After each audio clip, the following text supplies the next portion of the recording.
My house has been on the market for 95 days. And we're supposed to move to Arizona in 3 weeks. And I thought that we would have been super done with that. But we're not. And we've lowered it just about as low as we can go at this point because now we're in a time crunch. And our house is so cute. Look how cute it is. And nobody wants to buy it. No one's even hardly come. No showings. I mean, there's been like four in 95 days. We've had 1 million open houses. I don't know what else to do. It is $429,000 if you want to buy it. It's 6 bedrooms, 3 bathrooms. And technically it's over 4,000 square feet, but it is on paper 2,700 square feet because the basement's walls aren't done. So if anyone wants to buy my house, it's a mid-century cutie. Now, what's interesting about this is she is definitely not the only person that is struggling to sell a house in this current housing market. Actually, I'd probably go on to say if you can successfully sell your house in this housing market, you may be an anomaly. Houses are sitting on the market. We are seeing houses get reducted $10,000, $20,000. Over and over and over again. And still people aren't budging. I do think it could have a lot to do with the interest rates in this current economy. Also, just outright some of the houses being unaffordable to many people, not being able to make those monthly payments if they have to finance it. And let's just face it, how many people can buy a house cash? Okay.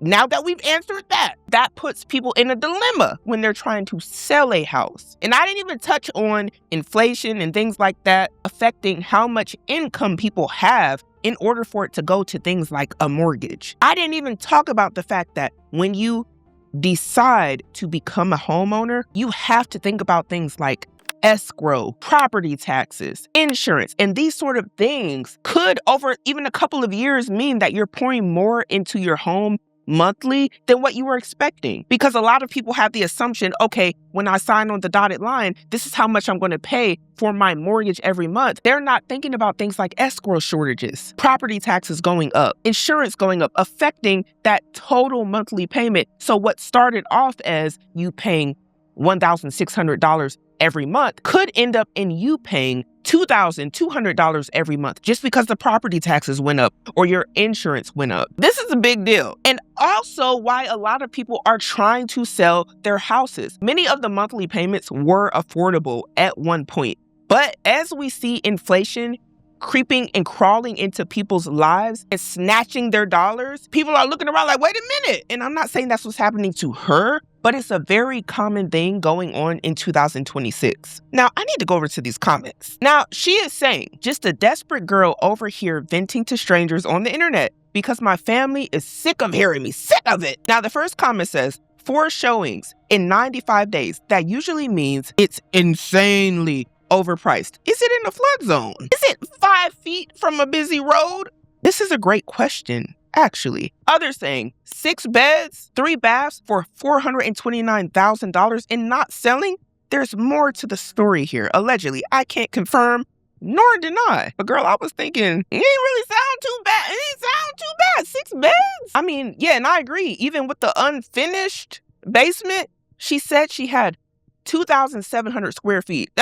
Hey, not too shabby, in my opinion, but y'all tell me what y'all think. Now, there's other people saying it's either the price, location, or both. And I know for many of y'all who are wondering, maybe it's the way her house looks. She is showing what the bedrooms look like. And people were in the comments saying that she must have had small bedrooms. Now, there's also people in the comments in this same video saying that it's a bit outdated, or this is to their personal taste, which is why it may not be selling. I'm not sure. I want to know what y'all think about this. Do y'all think it's worth the 400-something thousand that she's asking for? And show so many other people are having this same issue as the last lady. Here goes another one. House update for y'all. I literally have nothing to share. We lowered the price the week after the 4th of July, and then we have proceeded to have not a single showing. Not one. Not a single showing. Nothing at all. And then we're moving literally next week. So our showing blackout happens because obviously we're moving all of our gear, and then the house will be empty. So maybe it will show better empty and people will be more excited about it. I don't know. But then we're going to lower the price again because we have to sell our house. What a nightmare. We're not even going to come close to making back the amount of money that we put into this house. So sad. And we're giving up an exceptional interest rate. Equal parts sad. But we can't even rent the house because the rent would be almost identical to the mortgage of our home. And then you have to be prepared to fix things immediately. That's a lot of money that you just have to have on hand. So it doesn't make sense for us to keep the property and rent it. And that's why I always say this is the type of thing that happens to people so often. And I'm actually glad that someone here is talking about it. Because sure, she could be a landlord. The question is, in order to keep the house, which may or may not go up in value over time, what she's getting from a tenant might just be enough to break even. And then if the AC goes out, she still has to pay for it. And still, if the AC goes out in the house that she currently lives in, she has to pay for that too. You have two houses that you're trying to maintain at the same time.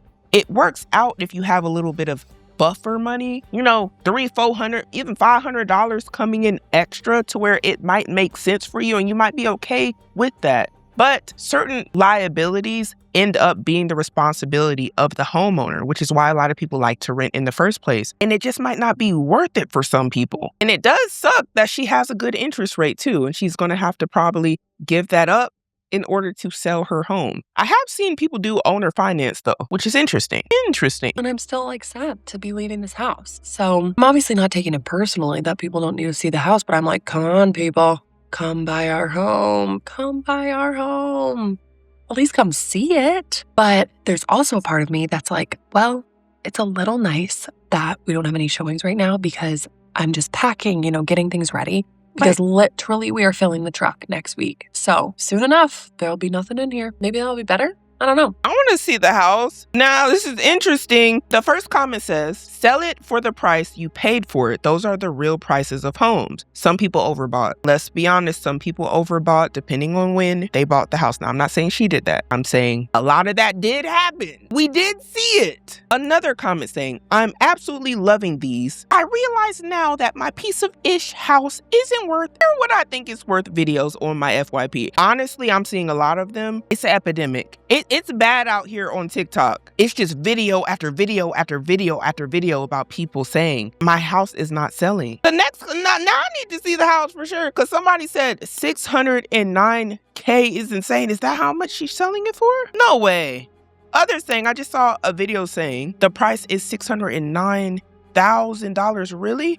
What? And I know y'all are curious, so I'm gonna go to her profile to see what the house looked like. So our house is on the market and I just finished getting it all ready for a showing and I'm feeling very proud of what it looks like. However, I know that I live here and I would love y'all's eyes if there's anything I could do to make it even better for people coming through for showings. So let me show you. Welcome to my crib. Okay, so you enter through our door. We've got our living room here. This is the amount of kids' toys that I have out. I think it makes sense to have a little bit just because obviously kids do live here. So yeah, that's our living room. And then you walk in through. So this is technically the primary bedroom, but it is a nursery for my youngest daughter. But since it's the primary, it does have my closet in here. So there's my closet. So the kids' room is right when you walk in the front door. That's interesting. And where's her bedroom at? Is it on the second floor? Most of the kids' rooms are upstairs, but maybe they're small kids. Maybe even still, that's still interesting that the kids are right next to the front door. It was right when you walked in. Then you walk in through to the dining area, and I do like to put snackies out. I know that is a contentious issue on whether or not I need to do that. It just makes me happy. Then right into the kitchen here, middle of the house. And then back through to the other bedroom. So this is where my toddler sleeps. Nice big space. So both of the kids, I hope don't nobody ever need to beat somebody up in that house. You know what I mean? Can you imagine somebody getting into your home, and I'm not saying this right, but can you just imagine somebody invading your personal home and the kids are on the first floor? I ain't seen now parent, now bat. All you see is a bunch of toys and stuffed animals. Okay. So the kitchen, you walk on through. Our house is 107 years old. And so we've done some work on it. So we've got the washer and dryer here right into the bathroom. This is the only bathroom in the house. And this is the area that has definitely turned off some buyers, just the placement of it right off of the kitchen. Okay. The layout is interesting. And I know there's not much she can do about that. and then it's only one bathroom. And can you imagine you in the kitchen whipping it up and somebody in there taking a number 2, and you get a whiff of that, you get a whiff of that, a whiff of the food. It's a lot going on, a lot of smells. I'm overstimulated. I would just think as I'm walking through the house, I could just hear how I might be overstimulated with how close everything is and just the layout. But this is interesting. And then you come on back through to the backyard. There's a backyard. And we've got our patio out here, our grill and our green egg, our patio here. And then that whole garage is for storage. Technically, you can fit a car in there. It just doesn't have automatic doors. So that is the patio. Okay. Then you come on in here. And for this house to be 102 years old, I think she's done a good job of keeping it up. But again, when you're buying a home and talking about why a home isn't selling or is selling, you got to get a home inspector. I don't care how nice whatever we see here is, and it's nothing against her because she might have everything in tip-top condition. A lot of homes do not sell because of things like the roof, the floors, mold, things like that will cause your home not to sell. Not having certain things fixed, like the AC, there's a plumbing issue. A lot of these things that we're seeing in the videos of why people are like, I don't know why my homes aren't selling. We're going off of face value. And yes, people may be able to judge and have their opinion about why certain homes aren't selling based off of what we're seeing. But you also have to consider the meat and potatoes of it all, of why a home really won't sell. Usually, in many cases, it's something very expensive that needs to be repaired. And guess how you figure that out? Through a home inspection, which is why you need to get one every time. I don't care how nice, even if you did like the layout of this house, that's fine and dandy. You need to get a home inspector, and you need to hire the home inspector yourself. If you need to get 2 home inspectors, that would be better than you looking at a home and looking at the aesthetics of everything and then realizing that it's filled with mold or something like that, or the septic tank had issues, or there's some stuff that they're like, people will hide stuff and sell you a home. Through, and I'll take you up. So our house does have AC, but it's only downstairs. So that's another thing. Now, depending on where you live, this couldn't be Texas. This couldn't be Texas because imagine living in a hot, warmer state, a state that gets really hot like Florida, California, something like that. No AC, only on one of the floors there's an AC. Absolutely not. Absolutely not. And this is what I'm talking about, y'all. It's the stuff like that that will keep a home from selling. I can't say why her home isn't selling, and I hope it does sell for her. But to say that this might not be an issue for people, unless you like a little sauna at night, like some people are okay with that. But that is a deal breaker for a lot of people not having an AC, because what if you do want AC in the floor that it doesn't have? Now you are responsible for paying for that to get installed, to figure out the wiring. Is there not an AC because something is wrong with the wiring? Is there something wrong with the AC unit? Why isn't it going throughout the whole house? Was the house built with an additional floor or something, and that's why it's not routed that way? Then that opens a whole bunch of different questions. Like, these are the type of questions you have to ask and consider when you're getting a home. But this also, that also could be a reason why they might not want to move in a home like that. When you walk back through and upstairs, we replaced all this carpet when we moved in 5 years ago. So we've got our AC units here, but this area could be like a great playroom. Obviously, just like a nice area. You could definitely put a like workout area up here. It's our work from home space. Right. And then my husband's closet is here. That closet was small.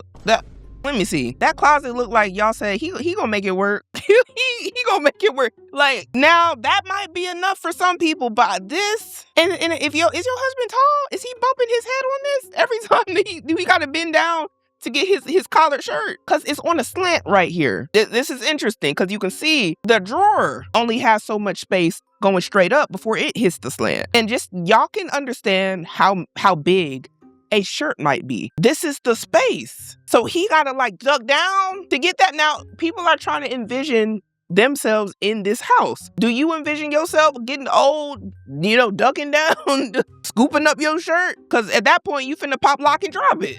You finna drop on the ground because your knee popping. and locking, and the hanger hanging too low. And do the hanger hang low? Do it wobble to the floor? You might wobble to the floor. Trying to bend down, not to hit your head right here on this ceiling. It's a lot going on. This closet is here, and you come on back through to our bedroom. So there's our bed. This is a queen. King would be pretty tight in here. So a king, some people, a queen, some people can't do a queen depending on the personnel on the bed, but I digress. I'm glad they can do that. But again, people are trying to envision themselves in this space. Now the adults are upstairs, as you can see. The husband, he dug his head, trying not to hit his head, going in the closet. And then you got this bed right here. And then you got the AC, the 2 AC units coming straight out the window, which I ain't got nothing against. But let me say, when they leave, this ain't usually part of the deal unless y'all put that in the contract. This is something you can pick up and go. Pick up and go. Y'all also notice that she said her closet was downstairs in that first bedroom on the first floor, in the kids' room, in their closet. In their closet. So either her and the kids are sharing a closet, or that closet is just hers. Nonetheless, if you were envisioning somebody living in that bedroom, like say a child or something, or even you, somebody might be without a closet. You see what I mean? Or somebody might be sharing a closet, because this room up here, there's no closet. The husband got, he in the crawl space, allegedly. And I found this even more interesting that they're upstairs. But maybe it's because this is the only area that can fit a queen size bed. But the layout in itself, it is interesting. It's still interesting. The 2 bedrooms downstairs, from how it looks like they're smaller. And like the little thing, the mini splits could go right here. They could go right here. To me, I feel like that would be worth the investment. A mini split. They have them in a lot of rental units, duplexes. I've lived in many that had that. That could go right here. And then you're freeing up this space on the ground. It's a lot. I'm glad y'all are saying what I was thinking. Having your closet in the nursery is going to showcase the lack of storage. That's exactly what I was thinking, because that has a lot of clothes or wants to be very organized. You're already showing, like, what I've seen here is that house ain't got it. That house ain't got it. And she didn't even show if it was a walk-in closet or not. And I don't have faith that it would have been, because the way the husband stuff was looking, it was looking a little tight. It was looking a little tight. And then there's just multiple comments of people saying this is such a weird layout.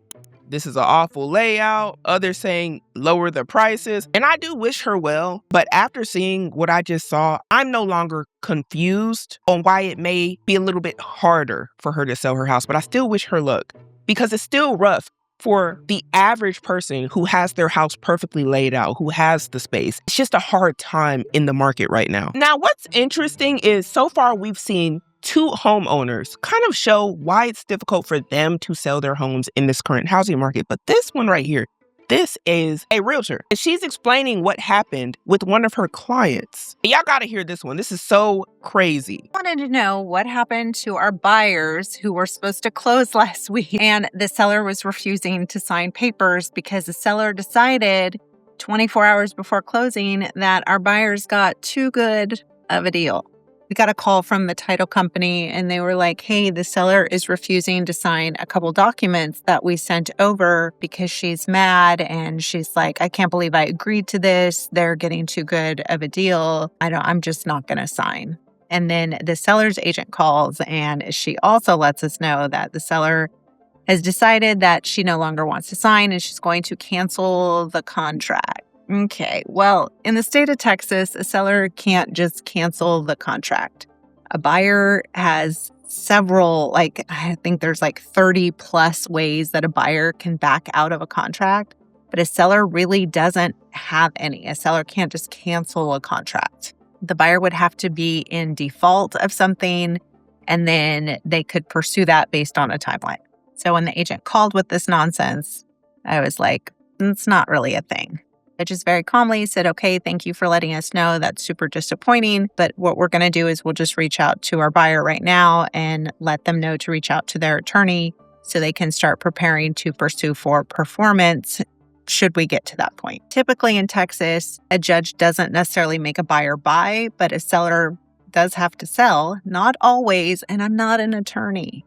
But anyways, Good news, we didn't have to get there. Whether it was that conversation or, I don't know, the seller just finally realized, come to their senses, it wasn't going to be worth it. I don't know what it was. The seller showed up to closing and the seller signed. So our buyers got the house. And yes, they got a really good deal on the house. So I agree with the seller on that. Now, not only are some people having an issue selling the house, the reason why I really wanted to play that is because I think many sellers may have this magical price in their head that they've said to themselves, my house is worth X, Y, and Z. And everybody has their right to say or feel like that price is justified, right? However, I also think that the buyers in this current market, and that say is like, hey, we're not okay with paying whatever you think the house is worth just because you think it's worth that, or just because you bought this house 4 or 5 years ago and you think it's worth an extra 150 grand. We don't think so. We don't think you did enough to the house to justify that price. And another example, they might not feel like just because you seeing a house in the block selling for $350,000 that you can then say your house is worth $350,000. And then y'all are both listing your house for $350,000. It is also still fair to say, can we look at the comps? Can we look at what the houses are actually selling for? Not what do you want it to sell for?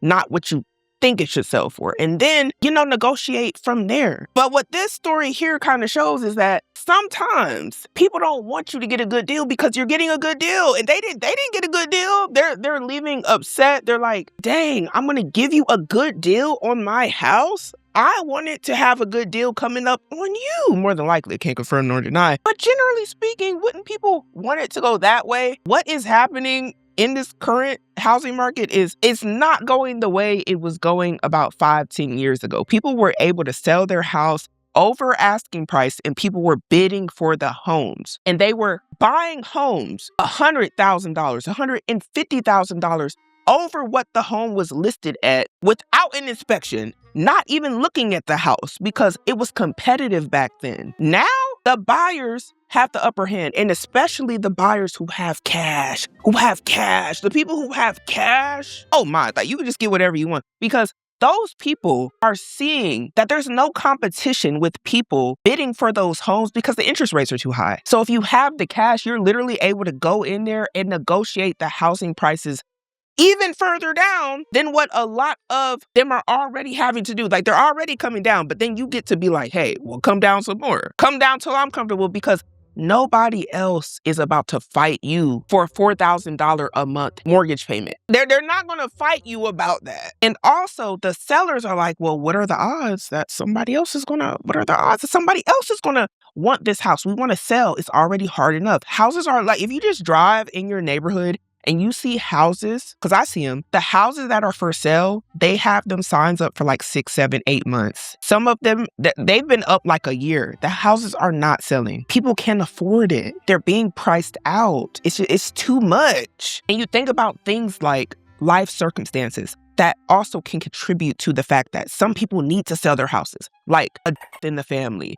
Maybe somebody lost their job. Maybe your job even just said, hey, we're relocating, or you have to come back into work. And then you're like, oh, well, wait a minute. I got a job an hour away. I don't want to drive that far. Or maybe you're just not used to driving that far anymore. And you're like, wait, I just can't do that. I need to sell the house. The traffic building up in some of the areas you live in. You might even have to relocate for something like a job or school or even your kids' school. I didn't even mention divorces. Like the people who are going through legal issues like divorces are motivated sellers. They need to get up out of their time now. They don't got time to be playing these sort of games. It really is a lot going on, y'all, like a lot. Now, here's another woman saying, trying to sell our home in 2026. Let's see how it's going for her. I'm a home seller trying to sell my home in 2026. And I have to say, I am really surprised by the boldness of people to just assume what people are going through. That's what I wanted to clear up, by the way, from a previous video, because some of them have got more attention than I thought they would. A lot of people like to assume that home sellers are all the same. And yes, I have heard and seen all of the comments about it's the price. Yeah, I know. And right now it's off the market, so we can readjust and price it accordingly. So if you are annoyed by sellers sharing their experience on this app, you can scroll. You don't need to interact. It's okay. I actually appreciate them sharing what is going on because it brings light to the situation. Now, there is a group of people that are having a time, to say the least, celebrating the fact that a lot of people are experiencing this right now. But like she said, I'm not sure if she said that, but I will say this. You never know the circumstance of why somebody has to sell a home or why they're needing to sell in 2026. A lot of people, if they could avoid it, they probably are. Like, there's even realtors saying, hey, if you don't need to sell the house right now, it might not be in your best interest. And that's if you have a realtor who's being honest with you. But I do appreciate them showing what is happening in real time because it's affecting so many people. Now, she commented here, I obviously know the house will only sell for what a buyer is willing to pay. Come on now. Now, that's a good point. She did say she's going to be adjusting her home price, which sounds like it was a bit higher than buyers were willing to pay. And that's what I was saying earlier. We're seeing a lot of homes listed and then the listing is removed and then it's repriced and then it's back on the market. $10,000 cut and then it gets removed. And then it's back down. Another $10,000 posted again within a month, a couple of weeks. Like, it's bad. It's really bad, y'all. And I think part of the reason why a lot of people may have this assumption about a lot of sellers is comments like this. This one says, girl, I saw a post of someone trying to sell their house for $450,000. They bought it 4 years ago for $80K. That's what people are annoyed by. Now, I can understand being annoyed at something like this because how? And what, like, what? Actually, what? Doing something like this, and then you all can see it on Zillow, by the way. It's like them just trying to come up on you, like actually trying to come up on you. And I would recommend for anybody looking for a home, for one, do your own due diligence. Also get a real estate agent that knows how to look at the comps correctly. But look at what the houses are actually selling for, what they've been selling for, not just what people are trying to sell a house for. Because you can list the home price at you can list it for whatever you think you should list it for. That doesn't mean it has to sell for that price. When people start doing their due diligence on what the home sold for just 4 years ago, and then you're talking to a seller like, hey, why is your home dang near $400,000 more than it was 4 years ago? And they're just like, yeah, I updated the cabinets. I updated the countertops. That's not enough, Susan. What did you do that was actually worth something? Did you extend the home? Did you add on something of value? Did you at least build a fence? Like, what did you do that could justify that sort of price? What is happening is many people aren't doing nothing. They're like, the house ain't been touched since the 90s. I'm telling you, the house ain't been touched. They literally been in the house about 3-4 years. And because the housing market was doing what it was doing before and people were able to get away with doing things like that, now they're like, wait, I can't just live in a house 3-4 years and then charge somebody else an extra $100,000 to buy the house that I've done nothing on, that I've barely been doing. I barely been keeping up the maintenance on the AC. Yes. They're tired at this point. They're tired. And the houses are sitting because of it. And honestly, I can see where people are coming from with certain things like that. Not saying that's what she's doing, though. We are looking to move from the north to the south, Lord willing, this summer. But let me tell you, trying to sell a home right now is rough. We are in a very desirable neighborhood, a desirable town, in a pretty desirable state, except that we want to leave the state, hence why we're moving. But we have been on the market for 2 weeks and we have had no offers. And it's because we live in basically a fixer-upper. It's 3-bed, 1 bath. Obviously, no one is happy about that. I get it. So we probably have to do a price cut. So if you've ever tried to sell your home and had to do a price cut, let me know how that went. So now that we're getting more context, she has a fixer-upper and it's a 3-bed, 1 bath. That does matter. Why? Because y'all don't like... Can you imagine 2 people, like, generally speaking, on a home? You might have 2 adults in there, right? Do y'all want to be waiting to use the bathroom for the other? No, you don't want to do all of that. And then they done stunk up the bathroom. But then you if you ain't pooping to get off the pot, it's too much going on. So people like a good 2-bath. That's what I'm trying to say. They like a good 2-bath. And I understand. I do. Now, selling your house that might be outdated with that, challenging. I can understand. Now, so she's replying to a comment that says, lower valued homes in a desirable town and neighborhood usually fly off the shelf. Let's see what she's saying about this here. This is the same woman. We are at day 21 of trying to sell our project home in New England. Just so we're clear, it's not like it's a dump, you guys. Like, obviously we can live here, but it is a Cape style home. And so on a slab. So to do the updates would just be way too much money that we know we're not going to invest because we know we don't want to stay here long term. And that's what I was saying, y'all. A lot of people don't want to do the upgrades. Her house, it may have great potential, but you hear what a lot of them are saying. She does not want to do the upgrades. Those upgrades could help. She doesn't want to do it because she's not staying there. She's like, hey, I'm not staying there. I don't want to do that, because that's money they would have to spend. So the way she probably sees it is like, hey, this is a fixer-upper for the next person. Like, you get in this house and you do all these upgrades, not me. And then they may be able to justify the rise in the cost of the home. But it would be interesting. It would be interesting if she was listing this home as if she did upgrades or things that would make the house more desirable, and she didn't, and the price is just higher. That would be interesting. That's what I think a lot of buyers have a problem with. They're actually looking for, what did you do with the home that is worth anything to me? Worth anything to me. And we ain't talking about, oh, you put up some ceiling fans, you fix some faucets. That's not, like, you can go around the house and do all those little things yourself. What did you really do that cost some bread? And whatever she's talking about right now, that costs some bread. That's the type of stuff people want to see. If we were staying long term, that would be one thing. To be very honest with you, this whole thing has kind of put me off homeownership. Did y'all catch the last part she said right here? To be very honest with you, this whole thing has kind of put me off homeownership. Now, that's interesting, but understandable. It is understandable. This is probably a frustrating process for her. You know, she just wants to sell her home and she's like, what the heck? All of this brick and roll. There's an update on our house situation. It's been 36 days on market, no offers. There was an almost person and then didn't work. So what we are doing now is we are going to probably take it off for like 2 to 3 weeks, redo the floors, redo the bathroom, and then like make the cabinets look a little fancier without actually replacing them. Incredibly frustrating, incredibly overwhelming, incredibly discouraging.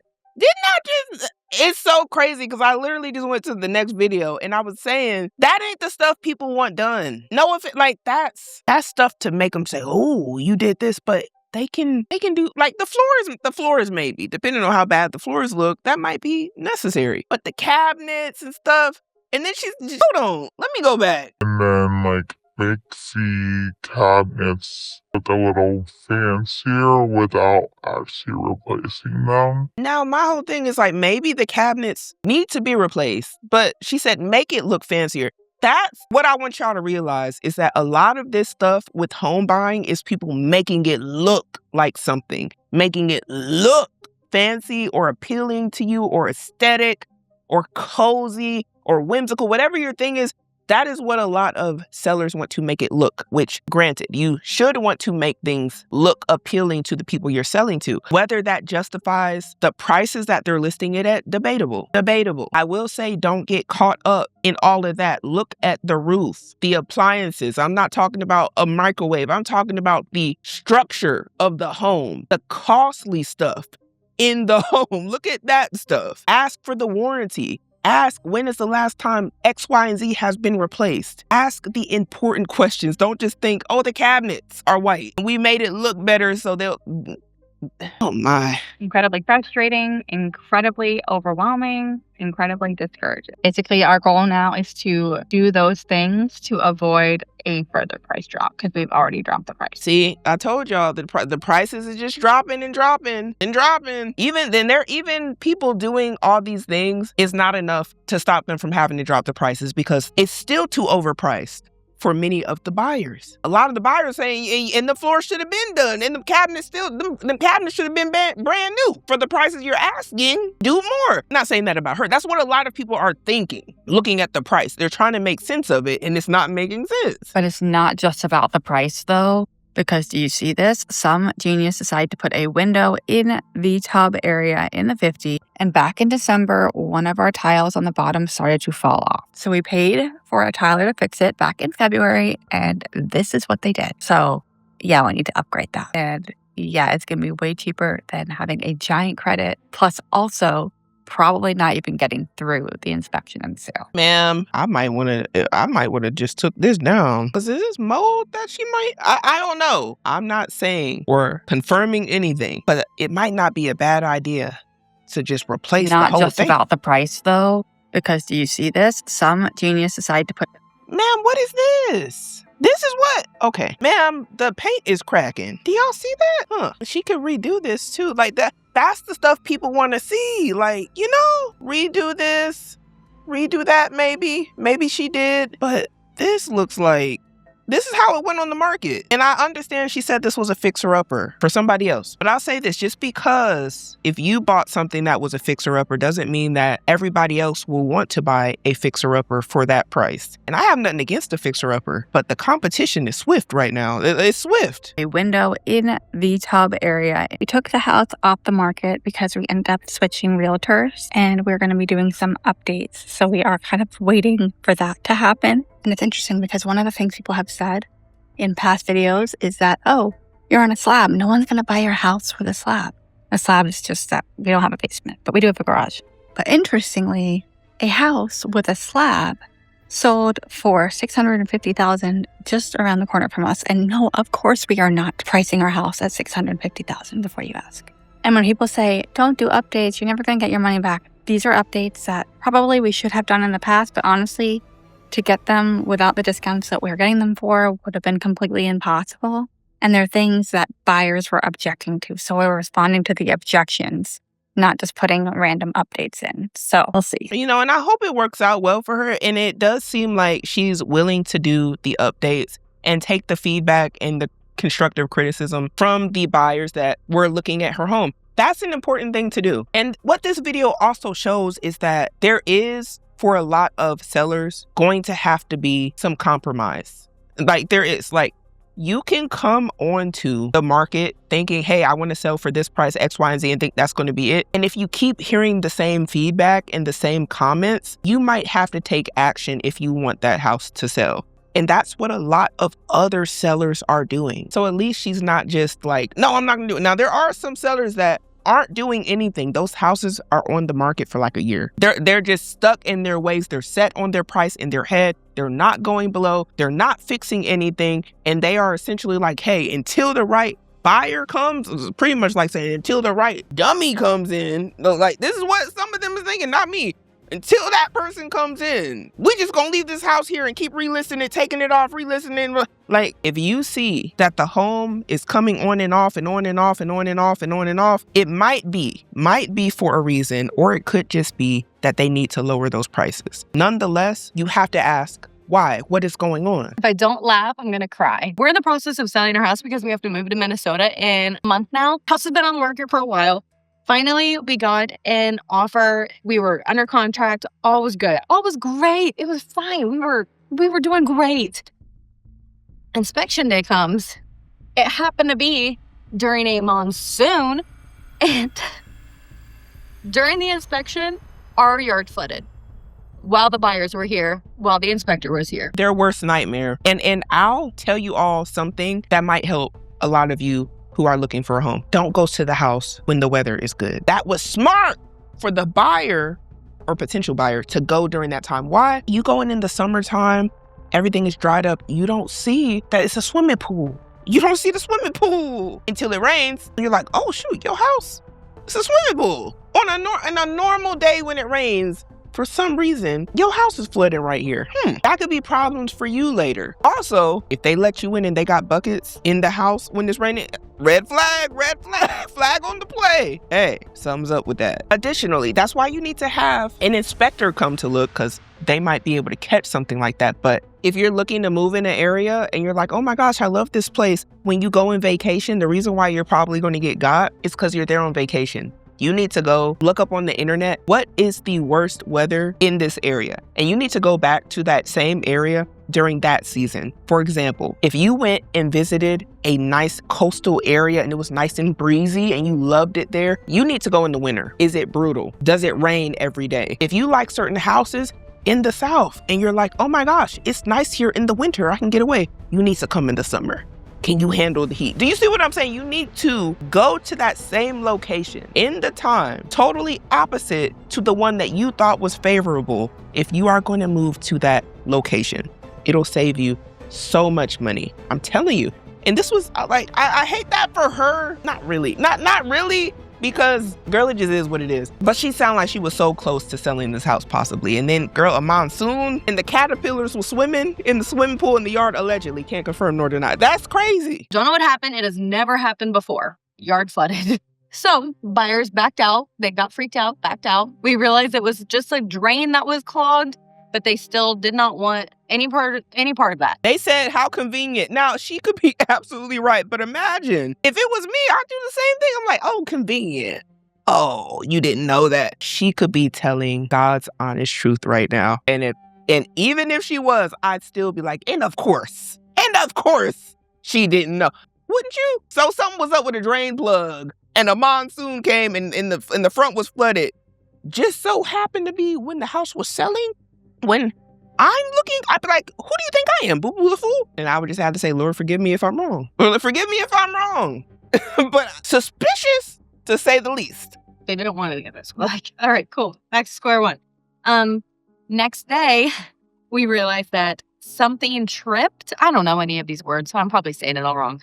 But something flipped and our sump pump went out and our crawl space flooded. Crawl space guy comes, says, you know what? You need to redo your entire crawl space. Perfect. Great. Redoing our crawl space. A couple hours later, I'm like, man, it seems really hot in here. AC goes out. AC guy comes, fixes it. Quick fix. Awesome. Great. Love that. 10 hours later, man, it's really hot in here. AC went out. AC guy comes back. Oh, you actually need a whole new AC unit. Perfect. How much is that going to be?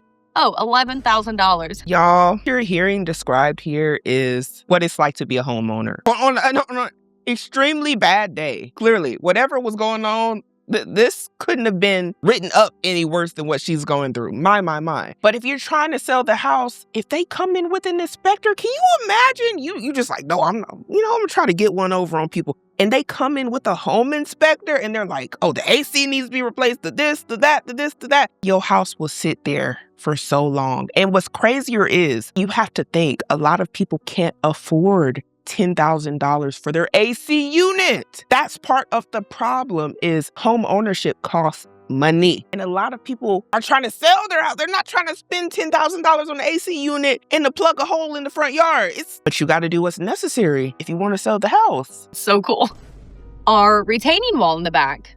Oh, there's a crack there. Let's bring somebody out to see how much that's going to cost. $50,000. Oh my, they staying. You're staying in the house now. You're not moving, right? Like some people wouldn't move after all of this. After hearing all the things that they need to do to this house to sell it, they're just like, you know what? I'm going down with the ship. I'm going down with the ship. 50,000, and we didn't even talk about the AC. You already like 60,000 and whatever had to go on with the crawl space and the front yard plug for the water. Like $50,000.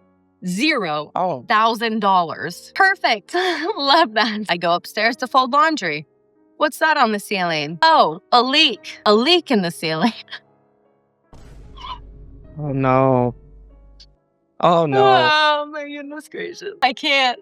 So now we're back to square one. House back on the market. It's been on the market for like 3 days now. Not one showing, nothing. Just sitting. And I have $65,000 of repairs that I now have to do. Oh, and I have like $10 in my bank account. And I'm glad she said that last part. She said she only had $10 in her bank account. Now, she might be exaggerating. Part of the reason why a lot of the homes might not be selling in 2026 is because when it's coming back, that there are issues with the homes. The homeowners can't repair it. They don't have any money. A lot of people are dealing with job losses and a plethora of the other things that I already named earlier. They don't have $60,000 to fix the house. And I cannot stress enough, do not by any means buy a home without an inspection. Do not by any means. I don't care how competitive it is. Fall in love with the appearance of a home and sign on that dotted line at closing without doing an inspection. I might even go as far as to say two, because just to be safe, you would rather spend $1,000, $2,000 max maybe for multiple home inspectors to come out to make sure that they can tell you everything that is wrong with that house, rather than you getting in here and figuring out there's a leak. Something's wrong with the crawl space. Something's wrong with the front yard. I'm telling you, you would be better off. Let them deal with it. Because if not, it can be you dealing with it. And I feel bad for her. This is like just a horrible, horrible sequence of events that she's been dealing with. And I hope she's able to sell her home. My. What's crazy is there's a comment here that says, this happened to me as soon as we put the house on the market. Everything started breaking. I had a few panic attacks. Oh my. And someone here said the same thing. So in other words, you're staying put. It didn't sound like she was staying put. She sounded like she was still listing the home. Another one saying, sounds like my house right now. As we're moving, getting our house ready for renters, AC broke. Oh my gosh. Was only $4K. Wait, kids put a Nido in the toilet. A Nido? Oh no, not a Nido in the toilet. The Nido striking the housing market is crazy. I couldn't have timed this better. Y'all, we did videos about the Nidos. So the kids put a Nido in the toilet, and then he's saying he had to get a new toilet. Then the bathroom drain started leaking and their ceiling fan broke. He said, why does it have to happen when you're trying to move? I feel so bad. You have so many repairs that are expensive. Also, welcome to Minnesota. My, rough start. So my house didn't sell. If you were somebody who followed me because I had T-minus 14 days, then T-minus 10 days to pack up all of the rooms, then you know it was because I was going to be leaving to stay with some family in another state while we waited for our house to sell. Summer's almost over. Kids have to go back to school. I had to come back to the house that I wasn't expecting to come back to. We were supposed to be moving to another state entirely. I'm completely overwhelmed. I stopped taking clients. We are like out of money basically because we stopped working for this summer in order to get this move on the road, and I've got a lot of other stuff going on in my life that I feel like I'll change for another video. What I found interesting about what she said is she stopped working, and people are saying the same thing. Stopped working? They said, wait, you started moving before your house was sold. That's what she said, y'all. Another one saying, I don't see why I see so many of these videos. Lower the price, the house will sell. I'm telling you, it's an epidemic on TikTok. In the like right now, I think we're seeing a lot of it because the summertime is typically when people sell their homes because of things like the children needing to go to school. They need to be at their new location to start the school year, things like that. It's usually things like this being done in the summer. A lot of moves happen. So it's not uncommon. So with that, we're seeing people aren't being able to sell their homes. We packed up our entire house. It didn't sell. We moved back in. And no, we did not price it higher. We actually priced it starting at 20 grand lower than what market had it priced for. We go any lower, we'd be breaking even. And any lower than that, we would be upside down. But I appreciate you for trying to come up with a reason why my house didn't sell. Oh my gosh. Hey, y'all heard it from her. And many people aren't even overpricing their homes. And you see, it's just hard out. It's hard out here. Is it possible? Many people overpaid? Absolutely. There's a lot of factors, from home to home on why certain things might be what it is. Nonetheless, the housing market right now is brutal. It is brutal. And you're so right. Somebody with the exact same model bought their house a year before we did, and it was $100,000 less. And people after us bought the exact same model of our house, and it was even, I think, $100,000 more dollars from ours. So $200,000 more than 2 years prior to. You're right. And we'd still be upside down if we went lower. So I guess two things can't exist at once. And she's replying to a comment that says, just because you'd be upside down if you priced it lower doesn't mean it's overpriced. A lot of people, if they really want to sell their homes, it may come down to them selling at a loss. And I'm no real estate agent. I'm no expert. That's what it's looking like, is that many of these homes aren't going to sell. They're just sitting. They are just sitting. It's getting crazy. I need to know one thing. Why do you think homes aren't selling in 2026? Is it because homes are overpriced? Is it because the average American has simply been priced out of being able to afford a home? Or do you think that the sellers have lost their minds and are overpricing the homes themselves out of pure greed? Whatever you think, I know one thing. We have to start making better decisions today in order to have a better future.